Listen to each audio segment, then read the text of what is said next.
I have with me David Perry, and David is a historian, a journalist, and columnist for Pacific Standard magazine. I wanted to talk to David about family and parenting, grieving, and the history what's happening in our country today. David, thank you for coming on. I appreciate it. Thank you so much for having me on. Yes, sir. Merry Christmas. Merry Christmas to you too, and Happy Hanukkah. That's right. Thank you, man. David, define family. What is a family? Well, that's a big question, right? So I'm a historian. I think about this in a long way. I have a friend who teaches a class on the history of the family from 10,000 BCE to the present. For me, there's two kinds of families. There's the family you were born into and the family that you choose. And if you're lucky, you get to have some of them in both places. And so is it true that the real definition of a family is a married man and woman with children? Well, I don't necessarily. Everything else is an imitation. It's not real. I don't agree with that. I have to tell you, but I am a married man to a woman with children, and that's been working well for me. But I have many friends who have very intense and beautiful families that look very different than mine. And do you have to pretend that they are a family? No, they are families. Why do you pretend that anything other than a married? I have no idea what the callers want, so I can't get to the callers. Do you have to pretend that anything other than a married man and woman with children is a family? Everything else is a pretense. Do you pretend with them that they are a family? Jesse, one of the interesting things about being a historian, and I'm happy to talk about these kinds of things, but I'm hoping we can get into the history a little bit, or we can talk about what's going on with my family and the loss of my mother. Or raising kids. There's plenty of things to talk about. But one of the things when you look at the history of family is that there have been hundreds of different definitions, maybe thousands, over the course of the human species. And this idea that just it's one man and one woman with kids is the only way to define a family just doesn't hold up when you look at the history. That may be what your family looks like. It is what my family looks like. But it's not how families have looked over history. Historically, why are we pretending that anything other than a married man and woman with children is a family? Why are we pretending that all the other stuff is a family when we know in reality that it's not? Why are we pretending? I mean, I think you and I are just going to have to disagree on that because I don't think it is pretending. I think that family is about intense relationships. It's about economic supports. It's about raising children. It's about love. And that you can find love, support. Sometimes family is just about sharing property in lots of different historical contexts and about legalities. I think you can find all the things that you value about family in lots of different kinds of arrangements. Sometimes one man, some woman. Sometimes polygamy. Sometimes polyandry. Sometimes in any number of other kinds of relationships, whether it's same-sex partnerships or any number or family relationships that are not sexual and not about procreation in nature. Amazing. When you look at the history, as well as when you look around the world today, there are lots of different kinds of families, and I don't prioritize one over the other. And I know you do, and I can respect that. We're just going to disagree on that. I like reality, and I noticed that in our country today, most people don't like reality. Most people are fake when it comes to reality. We know that so-called same-sex are not families, but a lot of people pretend that they are. President Trump declared Wednesday a national day of mourning for Bush. What do you think about that? Well, every president in our history is a complicated person who, if we look at, particularly as we get 10, 20, 30 years past them, I think every one of us is going to find things with presidents we disagree with and find things with presidents we agree with. I'm the father of a boy with Down syndrome. And I have to tell you that President Bush's role, with lots of other people, but he played an important role in the signing of the Americans with Disabilities Act in 1990. And so I think I've been thinking a lot about that and the ways in which his long-term commitment to disability rights has made this country better. There are plenty of things. I'm a liberal, you know that. There are plenty of things I disagree with Bush about, and I'd be happy to talk about those too. But today on these, as we head into the day of mourning, I've really been thinking a lot about the ADA in particular and the difference that's made in my life, my wife's life, both of my children's lives, and the lives of so many people I care about. You mentioned that you are a liberal. Why are you a liberal? Real men are not liberals. Men who Well, are beta males are liberal. Why are you a liberal? Well, again, I think we're just going to have to disagree on that.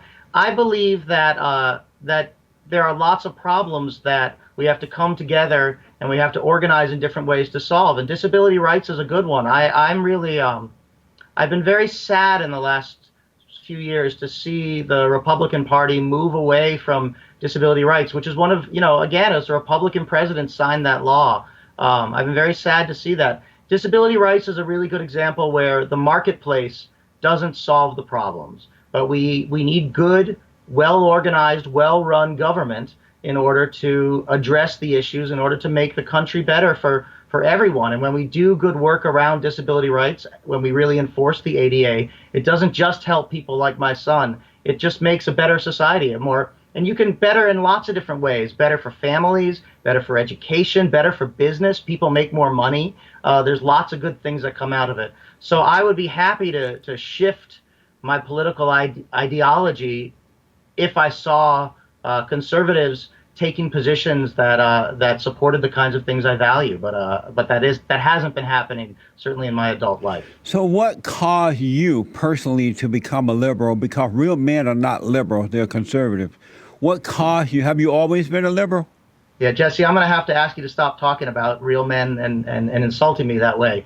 One of the reasons I agreed to come on this show, my mother just died. When I talked to your producer, I said, listen, I'm not picking a fight today. Call me back in February. I'll be happy to fight with you, but I'm here to find points of agreement and points where we can really talk about family. Again, I believe that sometimes we have to work together to build a better society for everyone. Oh, so sometimes I think government is the way to do that. Not all the time, but a lot of the time. And so that's really where I focus my attention. Oh, so you don't want to tell us why you became a liberal and how that happened to you? You say, and let's talk about grieve. You say your mother expired recently, right? That's right. Just a couple weeks ago. I noticed that a lot of so-called professional experts encourage people to grieve. Is it safe to grieve more than 3 days? Or should we just grieve for 3 days, get up and wash our face and go our way? Is grieving a good thing more than 3 days? I honestly don't know, Jesse. This is the first time I've experienced a loss like this, and I'm trying to figure it out. I mean, I grieved hard for 2 days, and on the third day I did get up and I went back to work. But it's been a rough couple weeks for me. That Thanksgiving was an enormously important holiday for my family. We all cook together, we all eat together. That's part of what family is definitely about for me. And it was a hard one this year. It was very difficult. So I'm still grieving. I may be grieving in some ways for the rest of my life. Amazing. But I do agree that I had work to do. I had things to do. I needed to get up. I needed to get in my car and go to my office and take care of the people whose my job it is to take care of, and write things that my job it is to write, and kind of move forward as well. The scripture says that grieving for too long is not good for you, because grieving brings on depression. Do you agree with that? Well, I mean, I have struggled with depression and anxiety throughout my life, and more so in the last year or so. I worry that repression also brings about depression. That if I just pretend I'm not sad, and I try to go about my life as if nothing has changed, maybe I have a little extra drink at the end of the day because I'm to cover it up, that I'm not going to be as good a man. That I'm not going to be as good a man to my family, that to my work, to myself. So I try to be honest with myself, but I also try not to, just sit in my room and wallow for day after day after day, because there's things to be done. And so you say you've been depressed most of your life. What caused you to become depressed? Well, there's different things at different times. Part of it is the way the chemicals in my brain are wired. And when I shift the chemicals in my brain, I feel differently. For example, in this last year, I'd be in these moments in which I'd be with my wife and kids. We'd be all together. Everything would be perfect. And I'd have to remind myself to be happy. I wouldn't just feel it in my heart. And so that's the kind of thing I'm working on, to try to just feel it in my heart. Now, there's a lot of different kinds of reasons that happens, and they've varied over all the years. So are you a beta male or an alpha male? I don't believe that distinction exists. Really? I am a happily married man with 2 kids and a beautiful wife and a good job, and a nice income and a nice house. But you sound like a beta male. Well, I'm sorry you feel that way. I feel like I'm doing all right. Were you raised by your father and mother? Yes, I was. Was your father a depressed person as well?